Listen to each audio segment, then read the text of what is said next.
So, Bethesda's E3 conference was a few days ago at the time of this recording, and I'm going to talk about some Fallout. Now, I decided not to make this video as soon as the conference is over because I knew for a fact they were going to be trickling out little information here and there over E3. So now I'm at a good point where I think we got all we're going to get out of E3, and I have a bunch of notes. Clearly no script I'm going off of. I'm just going to kind of speak my mind and talk about Fallout 76. So, Fallout 76. It's online. And yeah. Now when I heard that, I was very, very apprehensive about it. Because when they announced it, I was thinking, oh, great, maybe they're doing the thing I wanted, where it's online in the sense of where the second player takes control of a companion you're with. I'm like, that'll be dope. But then they're like, no, and they're showing the clips of like 4 people at a time. Then he's talking about how every NPC is going to be, or every character is a real character and there's really no more human NPCs. And then I was like, oh, okay. And I understand what they're going for. This is 25 years after the bombs fell, so there wouldn't be that many humans out and about, and all that stuff. And they even said there wouldn't be raiders because I wouldn't follow the lore reasons. But then they're super mutants, and they didn't exist till a year later, according to their own canon. So why are they following lore when they broke the lore right then? That's just my thoughts. That was my initial thoughts. Maybe they're gonna go with their Institute super mutants, and those were made differently or something like that. But again, I don't know. So it took a few days for me really to accept this, because I play games for the story. I know I'm in a very small minority there. If the gameplay's crap, I don't care as long as the story's good. I'm the person who watches like game movies. I don't have a PlayStation 4, I have an Xbox, so I watch game movies that I can't play on PS4. God of War, Detroit, all those games, because I'd rather watch the movie, instead of play them. And it's just, so when they announced this online, and they're like, oh yeah, there's a main quest and there's all these little quests. Actually, I have this in my notes right here. They said quests are going to be given via holotapes, magazines, books, robots, stuff like that, and probably the Overseer back in Vault 76. I just decided to accept that this isn't going to be a story-driven Fallout game. But then I decided to accept the secondary fact where I have to make my own story. And I think that's what they're trying to do for the Fallout fandom, is they want you to make your own story with this game. They're not going to really give us a good, extensive, choice-based story, which is, I believe, what a lot of us really wanted. But, I mean, we're not going to get that. So we have to make our own story. And we have to build our own quest, go on our own quest, meet these other NPCs, or, sorry, I keep saying NPCs, meet these other players and then form alliances with them and build a story off of our experiences. That's what they're trying to go for. I understand that. It took me some time to really accept that, but now that I've accepted that, I'm okay with it. I'm really okay with an online Fallout if that's what they're going for, as long as this isn't the mainstay for Fallout as a series. If they, which I don't believe it is, I believe they will be going back to the next Fallout, hopefully Fallout New Orleans, hopefully next one, please. But I feel like this is just an experiment in a way. But yeah, I want to go over some other stuff that we learned over the game.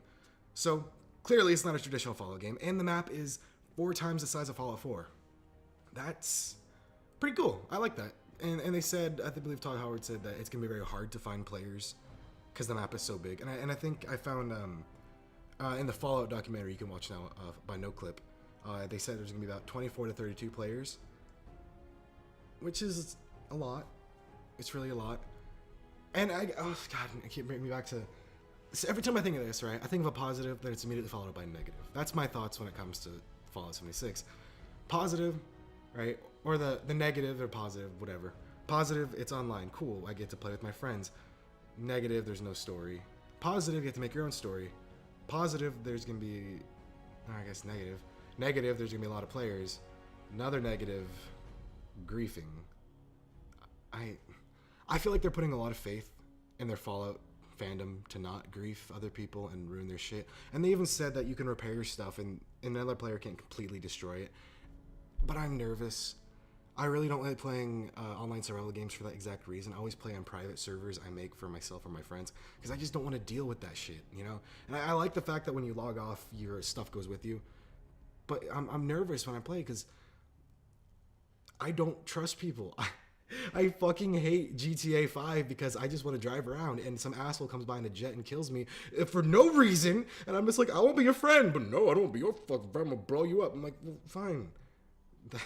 That's just my thoughts, you know? Yeah, so that's... I'm going to move on from that. Location. Let's talk about location. West Virginia. Holy shit. I never would have thought this would be a good location for a Fallout game, but it makes sense. And the lore reasons behind why it's so lush and green. Lush and green, by the way. On my Twitter, as soon as they showed the first trailer for Fallout 76 at the Xbox conference, the first thing I tweeted out was, trees, grass, my God. Because it's there, it's green. Oh my God, I didn't think it was even possible that a Fallout could make anything green.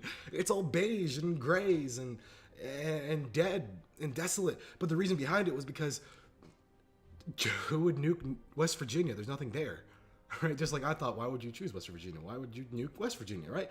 And it makes sense, which is why there's more green and foliage and stuff like that, and less extremely irradiated places. But another thing, back to creatures, the reason why some of these creatures are so weird looking is because they experienced heavy doses of radiation and mutated very strangely to a point where we don't see them in future Fallout games is because the mutation was so grotesque and so bad that they just died out. That was confirmed again in the documentary. That's what they talked about. And by the way, they said there's about 63 creatures total. And I don't know if that's 63 new creatures or 63 total, including the previous ones from the last Fallout game. Which again, that also doesn't make sense. Why would there be the same creatures? Because that's set like 200 plus years after. How could they already exist as they do in the... Okay, I'm thinking too much about this. Let's keep going down.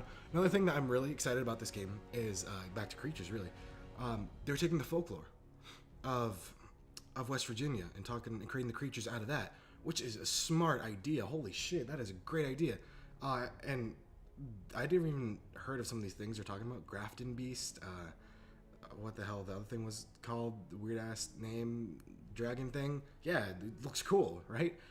I'm most excited for Mothman, and it looks like, by all the interviews I saw, they're putting a lot of attention on Mothman. It looks like they're making it to be some dynamic, multi-layered, multi-encounter boss battle with Mothman, where like one stage he's stalking, you can see him off in the distance, one stage you attack him, he runs away, and blah, blah, blah. Who knows? I'm excited because that is dope. I love that, the whole thing. In fact, if you don't know, I did a podcast, we talked about Mythical Beasts, and we talked about Mothman at one point. Just a little self-plug right there. Anyway. Let's see what else we can talk about. They did confirm one faction in the game. They're known as the Scorched, and it's a ghoul faction, which will essentially be the Raiders, right? So they're going to be a mix of feral and non-feral ghouls, but all very crazy with guns attacking you. Cool. It's awesome. Makes sense. It looks like they're like probably either remnants from the U.S. military or whatever. Again, that's cool. I'm okay with that. I like that. That's a cool faction. Another thing to note, they said you'll have to eat and drink. Nothing about sleep yet. I assume you have to sleep too, which would make sense. But another thing they said is diseases and mutations. Mutations, that has potential, right? Because they said they'll have positive and negative traits. Pretty much you get a mutation. If you stay in radiation too long, you'll get a weird mutation. Could affect you. And that's when I thought this could be the first game where you could play as a ghoul. Think about it, because there's no NPCs to talk to besides the Overseer and some robots, and that would be very easy for them to add some dialogue, like, "Oh, what happened to you, sir? You're a ghoul. Where'd your skin go?" That was my bad Codsworth impression, but you get the point. It won't, because they couldn't do that in previous games, because you know how much work they'd have to do, because in the Fallout lore, ghouls are treated lesser, but it's 25 years after, and all the NPCs are gone, and they're all players, so it could work, and they even hinted at some visual mutations will be there. So visual ghoul, that makes sense. Honestly, that makes tons of sense if they do that. If they don't do that, that is a massive, massive waste of potential. But what am I to say, right? Another thing to note, back to the online thing, they said aggressive players will receive wanted levels. Okay, again, that's what I'm nervous about, griefing and shit like that. Okay, they get wanted levels. Oh, maybe we get a better weapon from them. I just don't want to deal with that shit. You know, I don't want to deal with them attacking me out of no reason. Same with the nukes. Nuke is great. They said it's endgame stuff. But what's going to stop... actually, Griefers are going to stop the Griefers from camping outside Vault 76 and mowing down all the new, fresh people coming out of the vault. What's going to stop people from nuking a place that you haven't even visited before, or you open up a new server and a location is already nuked, right? And then you load up a server again. You load up again and you're on a different server and it's back. So then if you're trying to, like, I don't know, trying to, like, RP or something, that kind of destroys it. Because, like, oh, look at this. Now it's gone. Now it's back. Haha. I'm not a fan of the nuking thing, even if they said it's endgame. I don't know. Not a fan. Not a fan at all. They said they're going to be teams of 4, squads of 4, I guess. They're working on a team deathmatch mode, like 12v12 or something like that. Cool. All right. It's a full price game. It's going to be $60. Not so sure about that one. Doesn't really feel like a full $60, but well, who am I to say? But they did say all DLC and updates are free. And there will be microtransactions, but the only microtransactions will be for cosmetics. 100% for that. I believe that's what microtransactions should only be available for. They shouldn't be anything to alter the game in any way to affect you to be better than the player you're against. Cosmetics, 100%. Whatever. They should do that. It's dope. VATS is there. It's real time this time. VATS normally slows down time, as you all know. Okay. What I'm assuming how this is going to work is you're going to have the VATS menu pop up in real-time combat. You select the body part, and it's just going to auto-shoot for you. That's what I'm thinking. They didn't really confirm or explain how it works. They said it's going to work in real time, and that would be the best conclusion I can come to. Is it just auto-shoot mechanic, or it's like, you know, in some games where you aim and it automatically aims to a part of the body. Maybe that's how it will be, but it's... Okay, I kind of... Oh, whatever, you know. Let's see what else I got in my notes. They really emphasize a lot on exploration. Cool. And that's back to the point where it's make your own story. This is your Fallout. Make your own Fallout story in this. Like, okay, that's all right. And you know, they also never said. Speaking about exploration, they never confirmed or denied fast travel. At least nothing I could find. I don't know if you can fast travel. I don't know if you can't. Whatever. But another thing that I just looked at my notes and I forgot to mention before. Each server you join, your progression goes with you. Now that's bad, in my opinion, because look at this fresh new guy who just joined and just started playing, and I look at this level 500 carries 5 mini nukes with him at a time and whatever has all the power armor. Power armor, by the way, new power armor. Look at that right there. Put it up on screen. That's definitely new. I don't know what it is. Maybe it's like a take on like a construction version of the power armor. Like maybe they're like use it.